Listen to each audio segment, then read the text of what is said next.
Hello bachcho, let's read out the question first. Force F is equals to alpha I cap plus 3j cap plus 6k cap is acting at a point r equals to 2I cap minus 6j cap minus 12k cap. The value of alpha for which angular momentum about origin is conserved. So हम बताना है कि किस value of alpha के लिए angular momentum यहाँ पर conserved होगा.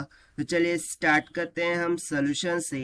But before of that let's talk about the key concept which की we are going to use here for this question. So the question is self telling is that the key concept कि जो external torque है यदि वो equals to 0 हो जाए तो उस टाइम पर जो एंगुलर मोमेंटम होता है वो कंजर्व्ड होता है. ठीक है. So here we can say that कि जो एंगुलर मोमेंटम है that is L is equals to m VR. This is going to be equals to constant. ये क्या होगा? कांस्टेंट होगा क्योंकि एंगुलर मोमेंटम यहाँ पर कंजर्व्ड है अबाउट द ओरिजिन. सो बस इसी कॉन्सेप्ट का हम यहाँ पर यूज करते हैं.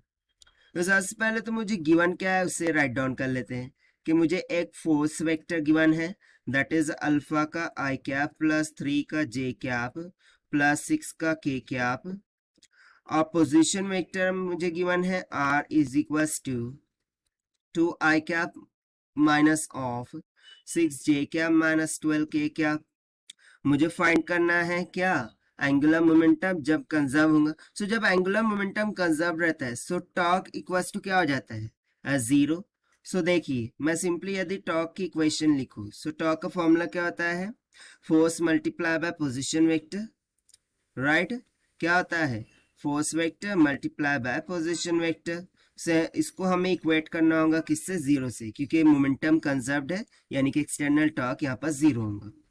अब इसको फाइंड करने के लिए हम डिटर्मिनेंट का यूज करेंगे. ठीक है. सो यहाँ पर हम क्वांटिटीज लिखेंगे आई कैप के रिगार्डिंग, यहाँ पर जे कैप और यहाँ पर के कैप.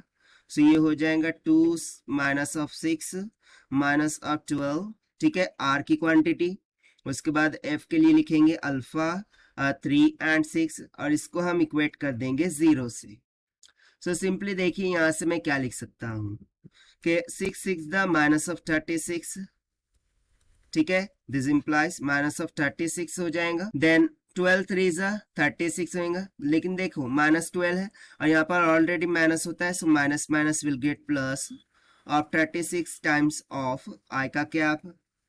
देन माइनस ऑफ, अब ये वाली रो छोड़ देंगे, सॉरी ये वाला कॉलम और फर्स्ट रो छोड़ देंगे. सो 6 2 कितना आ जाएगा? 12 minus of minus 12 into alpha. So again minus minus will get plus 12 of alpha j का कैप.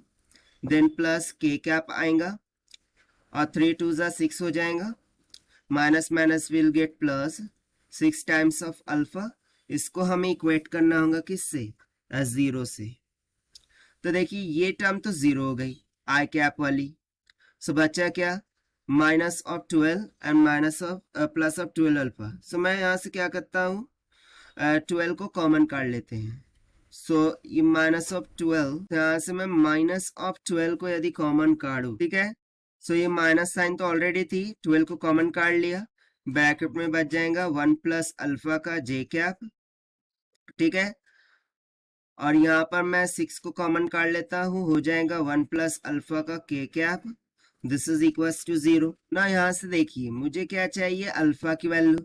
सो इसका हम डिटर्मिनेंट कैलकुलेट कर लेते हैं.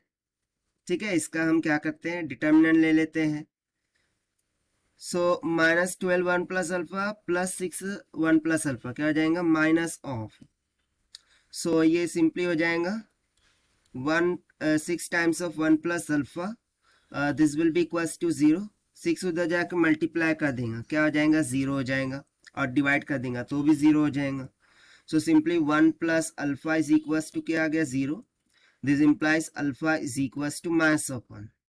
सो for the value of alpha equals to minus 1, angular momentum यहाँ पर क्या आ जाएगा? कंजर्व्ड हो जाएगा अबाउट द ओरिजिन. ये हो गया हमारा answer. And this we have found by using the concept of angular momentum is conserve से. सो उस कंजर्व में जो टॉर्क होता है वो 0 के इक्वल होता है. बस इसी कॉन्सेप्ट का हमने यहाँ पर यूज किया है. Now let us try to match with the option. So option D will become correct here. So this is the required solution. I hope you understood well. Best of luck. Thank you.